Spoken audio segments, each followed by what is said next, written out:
आजच्या कार्यक्रमाचं त्यांचं उद्दिष्ट असं आहे, सही पोषण देश रोशन.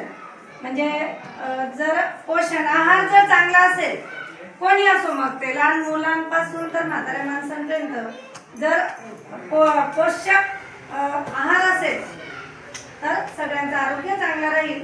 या अनुषंगाने आजचा कार्यक्रम त्यांनी आयोजित केलेला आहे. तर अंगणवाडी सेविकांच्या वतीने मी सगळ्या मान्यवरांना विनंती करेल की त्यांनी सावित्रीबाई फुलेंचं पूजन करून आजच्या कार्यक्रमाचं उद्घाटन करा.